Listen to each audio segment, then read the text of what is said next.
Hi, this is Business with Dave. In this video, I'll be giving you some quick fire street food business tips and advice that won't be explained too much, but it will just be briefly touched upon. So yeah, let's jump straight into it. So firstly, we'll start with giving out samples. So this is a great way for you to let customers know what your food tastes like. Great way to engage with your customers and have a chat with them and really build a potential rapport, and hopefully they will buy from you.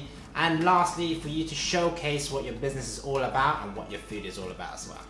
So use a cuisine or a dish that people will commonly know, that they will know of. Don't do something that people won't have no knowledge on, and don't do anything that is too new that people just have no idea what to do with it or what it should taste like. Make sure it's super common. Make sure people know what it is. If it's a particular standout dish or a classic dish, then that's a great way to move forward as well, because then people already know of it. You don't need to educate your customers, and hopefully if they see it, you do your own version of it, they will come and buy from you, and that's the first real way of grabbing your customers' attention.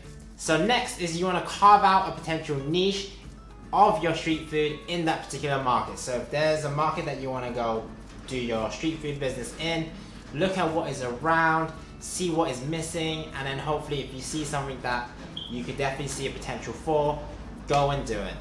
Clearly the market is missing something. Clearly you could be offering something that's different and that has a potential need and potential want. So obviously, good sign, go and do it.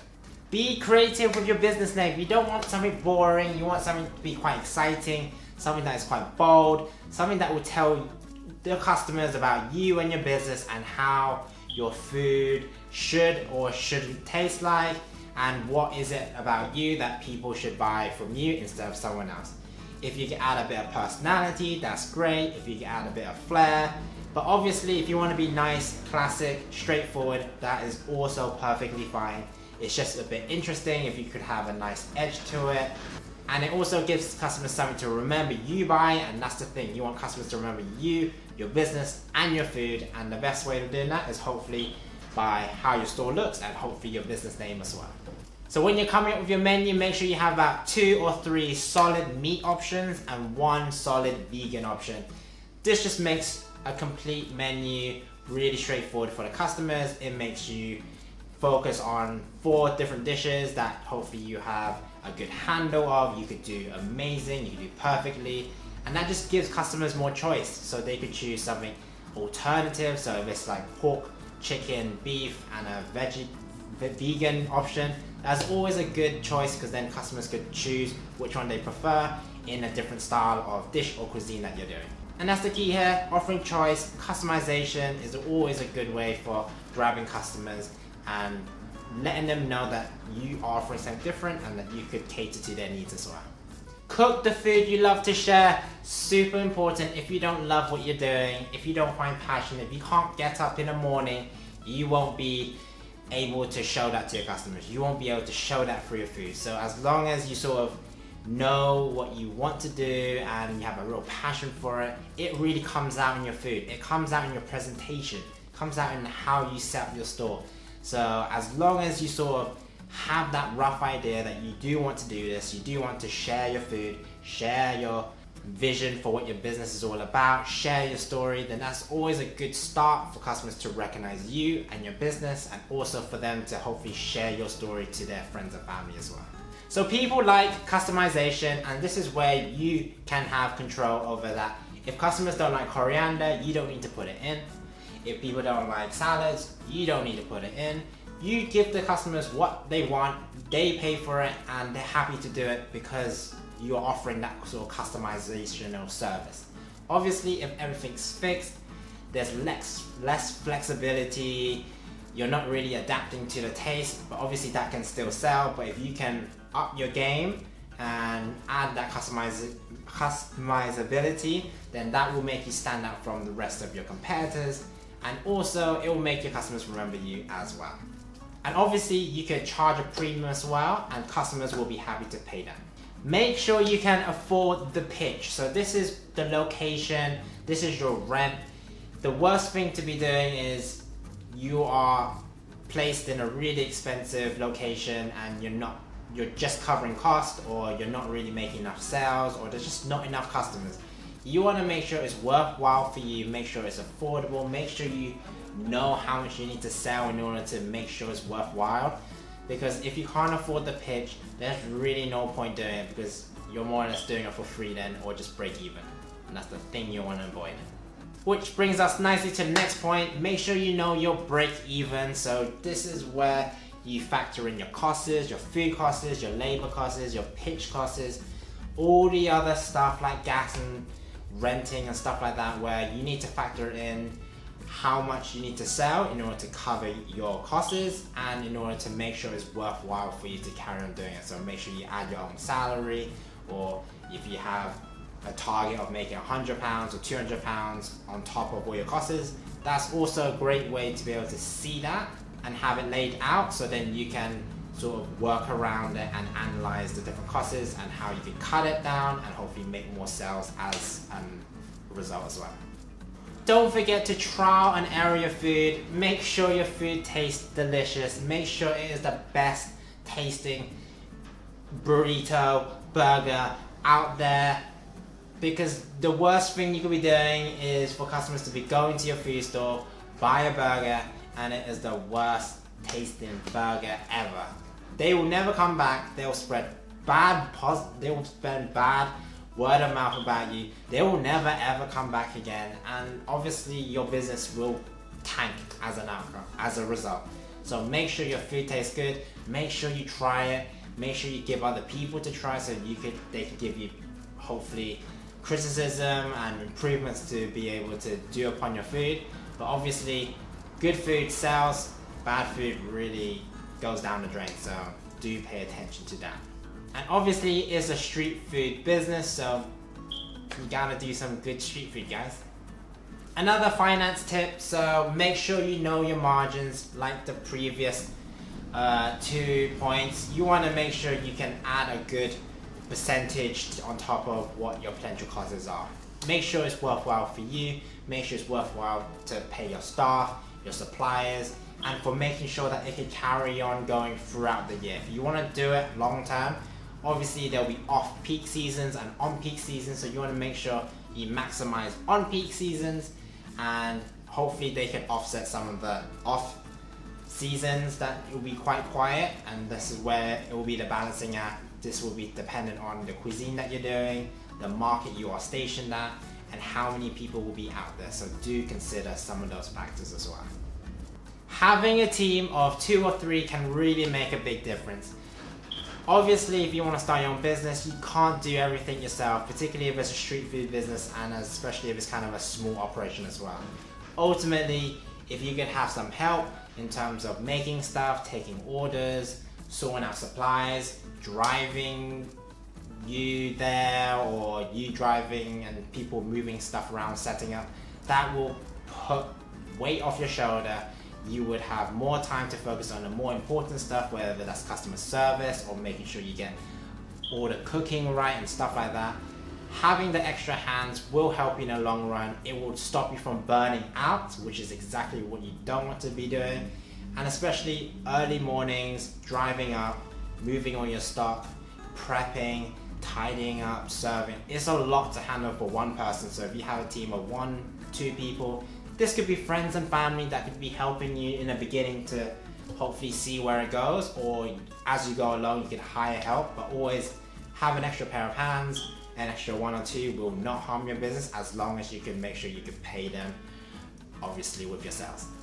Next point, if you can drive, that is great, but if you can't, then find someone else who can drive you, because obviously you'll be carrying a lot of your stock, you'll be carrying your store stuff, your gazebos and tables and all that stuff, potentially in a van as well. So make sure you have some form of transportation. You cannot take the bus or the tube there with all your stuff, so make sure you have good transport. So next tip is being quick will get you those quick sales. So if you're operating a system of assemble to order, where you prep everything and then you're making stuff to order and put it into boxes, this will be the best way and the most efficient way of making sure you increase those sales in a short amount of time that you're actually at the market. Best way to maximize sales and obviously for you to be a lot easier as well as you're prepping everything and making it as you go along. But also the speed will come in handy, because as quick as you could do it, you get through as many people as you can, particularly if there's a high demand for your food. It is always good to not make your customers wait too long, because honestly, I don't really like waiting, but if the food is worth the wait, then they will wait.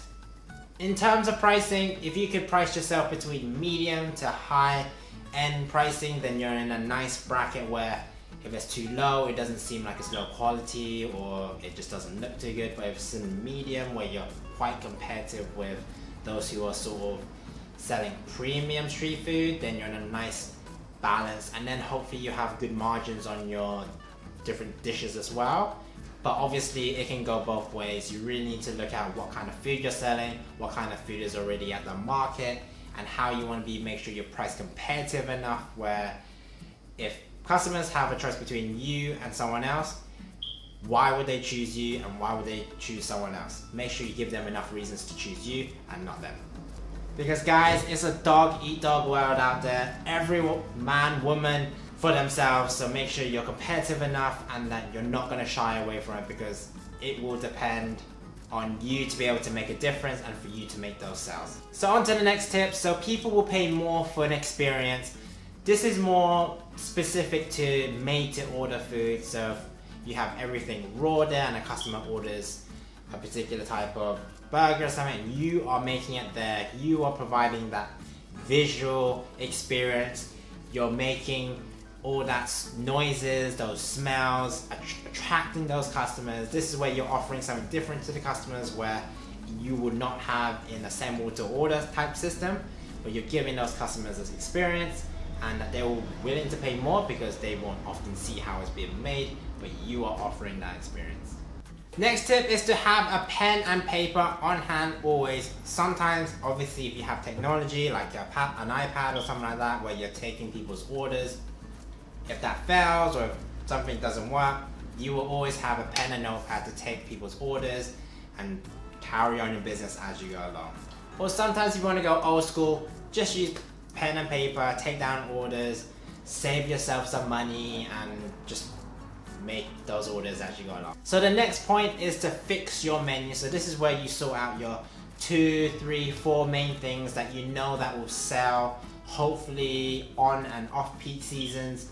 And this is where you know you'll be getting your margins, that people will like what you do, and that they've proven to buy from you consistently. This is where you don't need to change anymore. You don't need to create any specials. You'll be known for creating amazing pad thais or burgers, and you'll be known for that thing. Yes, you can add specials if you want to be a bit more creative or if you want to introduce something new, but as long as you sort of have a fixed menu, you don't need to worry about it. If you know your costs, you could find ways of reducing your costs and still maintain prices, and customers will always come back to you because they know what you're known for, that your food quality is good, and that they wouldn't need to look elsewhere for your type of food because you're serving it and you've already proven that. So always try to fix your menu, because then obviously people know what you do, and obviously you could cut costs along the way. So encourage cash when possible. So obviously everyone's paying by card nowadays, contactless, chip and pin. It's a lot safer as well, but if you can, do encourage cash, solely because obviously with card they will be taking a fee off you. You'll be paying a monthly fee and transaction fee. If you can save as much as you can by those free, obviously you'll be saving potentially hundreds of pounds each month. So do bear that in mind. So eco-friendly packaging looks better. Obviously you'll be paying a bit more for it, but obviously if you're making amazing food, you want to be presenting it in a sort of amazing and good looking way for customers to be captivated. So make sure you don't serve it in the cheap plastic xylophone containers, the red boxes and stuff like that. It doesn't look good, it cheapens your food. Why would you want to do that? Make sure it looks good, presentable, and hopefully those pictures could be spread on social media. So good first impressions really do count in this case. So weather really does impact your business. So whether it's nice, sunny, and it's hot, people are going to be more or less outside, going out to street food markets and will be buying your food. If it's raining, windy, God knows if it's snowing, hardly people will be coming out, so there'll be less traffic in that particular market, maybe in your area. So do pay attention to weather, and do decide if you do go out that it is good weather, that there's lots of customers and potential exposures to your business, because if it's not worth doing, it really isn't worth doing. So if you pick and choose your days, then that's great. So the next tip is that people will buy from people they like and happy people in general. If you're really positive, you're outgoing, you're out there shouting your lungs out, creating positive vibes and atmosphere, that will attract people into your store.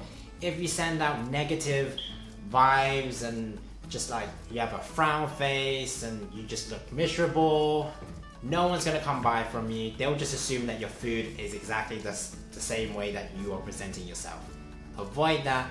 Be that positive, nice looking outlet you have food selling wise, and be that positivity that hopefully people can get energized from, and hopefully they'll buy your food as you are shouting your lungs out. So be prepared for early mornings and late finishes. So you could be starting quite early in the morning, from prepping stuff to driving to the market store, to setting up, to making food, to selling to customers, to packing up, to going home, to prepping again, and then the whole cycle is again. Be prepared for that. It's a lot of hard work, it's a lot of time consuming, but as long as it's worthwhile for you and you're making your margins, then definitely go do it. It definitely helps if you love what you do as well. Because if you hate it, it's going to be like a drag, and that's the one thing you really want to avoid to do. So how your store will look will be so important to customers being able to judge you, your business, and your food. If it looks tacky, if it doesn't look good, if the color schemes are everywhere, this is over here, this is over here, it looks a mess, no one's going to come buy from you. If it doesn't look clean, hygienic, no one's going to buy from you. You want to be neat, you want to be tidy, everything stacked where it should be stacked.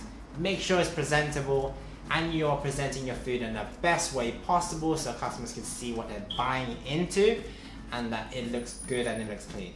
The worst thing to be doing is to make it completely messy, even if it's busy, because no one wants to buy from you, because if it doesn't look good, generally they won't give your food a try.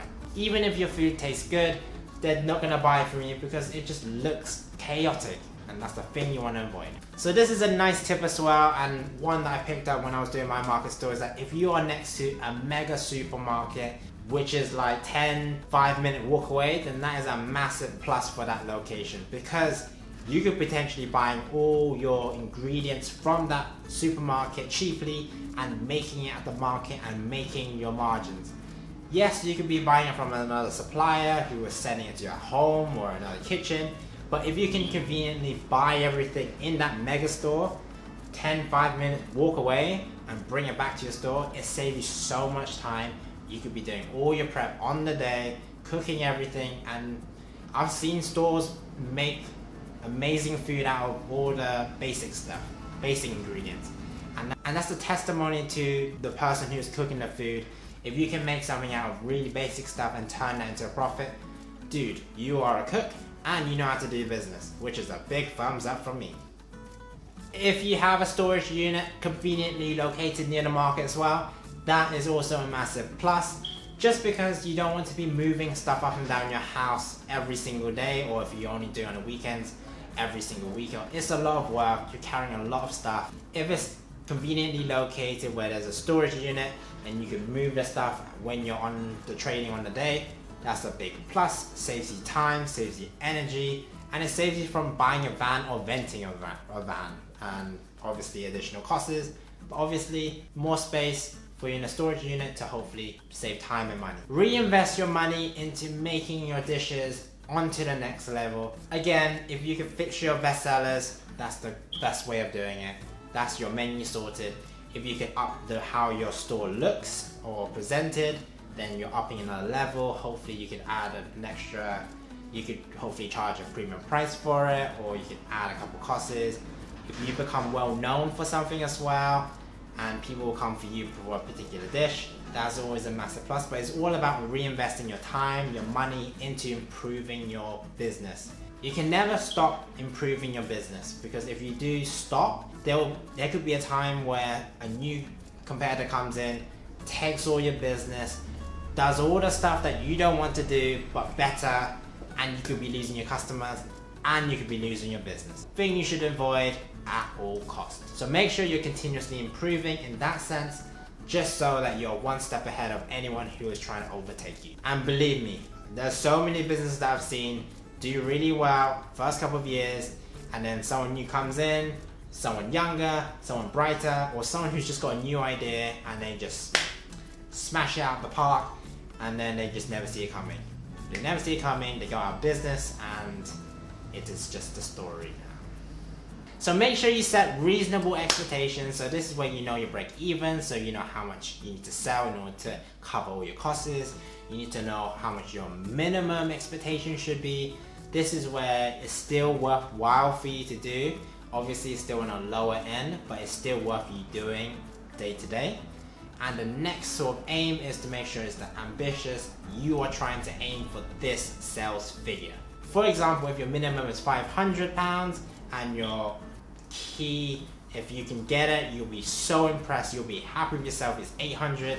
This is something you want to benchmark, and this is how much that in terms of buying raw ingredients that you can make that amount. So if you want to be ambitious and make £800, you want to make sure you have £800 worth of stock and that you're aiming to that. But if you could get 500, then obviously that's the minimum. But if you hit that 800, you are happy, boom, that's what you want to aim for.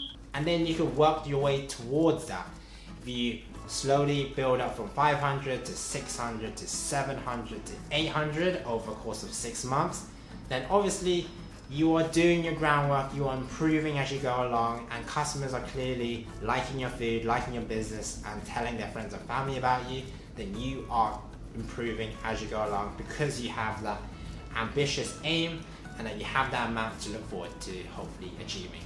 And then once you achieve it, you can either go for one higher, so £1,000, or you could just focus on maintaining that £800, which is really good because that's what you were trying to be ambitious for. But obviously maintaining is going to be extra difficult because new competitors, new things come in the market, or influx of food costs that you need to be aware of, or just stuff like that where maintaining it will be extra difficult. Consistency will be important, and keeping your staff as well, but obviously stuff to focus on and improve you as a business person as well. So learn from observation. So this is where you observe your fellow traders, observe your customers, observe the market itself, really analyze, really take notes, see where you can improve your business or your location, your pitch as well, your food, your type of food, who is selling what do people normally buy. This is where you really take in all the information and make use of it and improve your business and hopefully your sales. So have trader discount if you can afford to. Obviously in the marketplace you have a community of different traders. They want to try support you, you support them. They offer discounts, but only, particularly if you're starting off, you do want to try and create a good rapport with your fellow traders, and obviously to spread your food as well. So offering a discount is always a good way of doing that, but only do it if you can afford to do it. If you can't afford to do it and you're losing money and you're losing potential sales, or if everyone's coming to you with a discount, then you're not going to make any money. But do pay attention to, as long as you can do it, then that's good rapport, good communication. But obviously if you can't, then obviously just let them know that, oh, I'm sorry, we can't offer that, and they'll be perfectly fine with it. Have someone to do the heavy lifting. Obviously if you're strong enough, do it yourself, but if you're not, then find someone else, to hopefully family members or your friends, to come help you move stuff, because there's a lot of heavy lifting, there's a lot of prep work as well, and an extra hand won't do any harm. Having loyalty cards are pretty cool too. Create that brand loyalty. Make sure every time a customer comes in, they are able to work towards a free meal or a drink or a starter along the way. Make sure you stand out in terms of that sense, because honestly, there are so many different street food businesses in London or in different types of cities everywhere in the world. If you can stand out, if you can create that repeat business, then you will make sure that you can survive in the long term. Having loyalty cards is a great way to make sure customers still remember you and your business, and also to get free food at the end of it. But obviously they'll be getting stamps along the way, so ultimately you'll be keeping and retaining those customers whilst working towards getting a free meal. So win-win for everyone. So good looking food sales. Again, I think I touched upon this point before. If your food looks good, if it smells good, people will be drawn to your store. People will love the way your store looks, and hopefully the way you present your food. All really positive, because people eat with their eyes. You hardly get a taste of it unless you give out samples in the beginning. But if they eat with their eyes, if it looks so good, people will come by from you. So focus on presentation, make sure you focus on creating those smells, get those smells generated in that market store, and people will come to you because they will be drawn to you. So utilize your social media. So this is where you have your Twitters, your Instagrams, your Facebooks. Make sure you are utilizing your free resources that you could be doing, but obviously make sure your food and your service is nailed down to the T. If your food and service is not good, it is not going to be shared. Your social media is not going to save you or your business. So make sure those other two things are nailed down perfectly, and that social media will further enhance your business to spread to the wider audience. I'm sure you would have seen so many of those businesses who focus a lot on social media, but eventually they close down a couple months because they don't have customers coming in. The reason why is because they don't do good food or they don't do good service. If they don't do those two things perfectly, amazing good looking pictures on Instagrams or stuff like that is not going to save the businesses. So do focus on those two things. So the next point is that the street food business is literally 50% business and 50% food. People might not know it, but business will play a massive part into your success of your street food store. It can't be all about the food. If you make amazing food and if it isn't presented well, if it doesn't look good, if the store looks a bit crummy, your food is not going to sell. You're not going to be able to get those repeat businesses, and your business is going to flop. If you could focus on your business side as well as your food side pretty evenly, then you have a pretty well balanced business in place. And that's so important. If one weighs more than the other, then there's an imbalance. And that's exactly the thing you want to avoid. Or if there's any imbalance, you want to find someone else who can balance it out, or you could work towards balancing out. But obviously, street food business will be 50% business, 50% food. If you're doing a street food store, make sure you can cook. If not, find someone else who can cook. Again, if your food doesn't taste good, your food won't sell. And one of the things I've learned when doing my own market store is 3 different things: learn, adapt, and improve.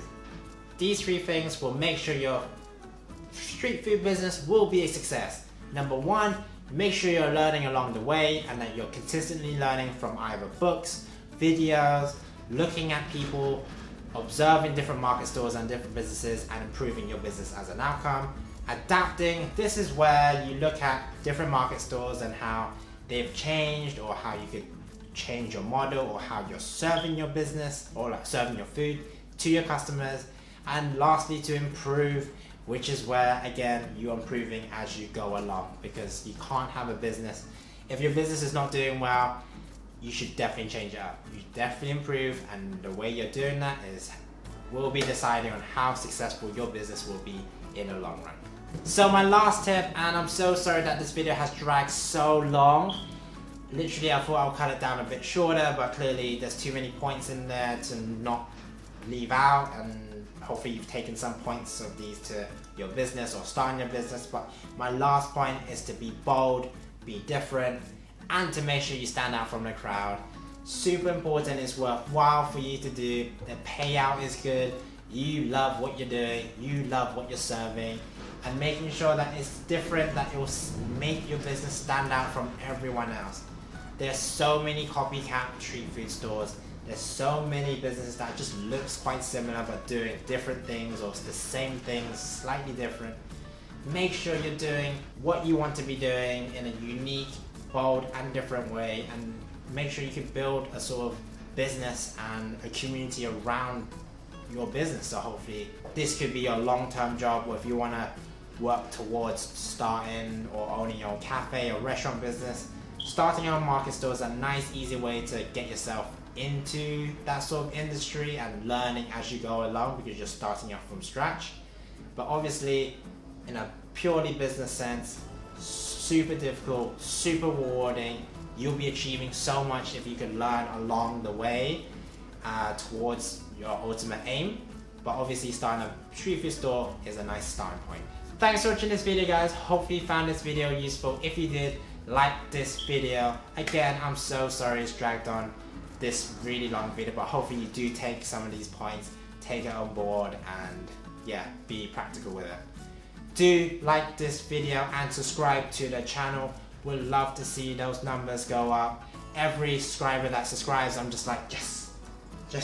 So do let you be one of those people where I say yes to. So yeah.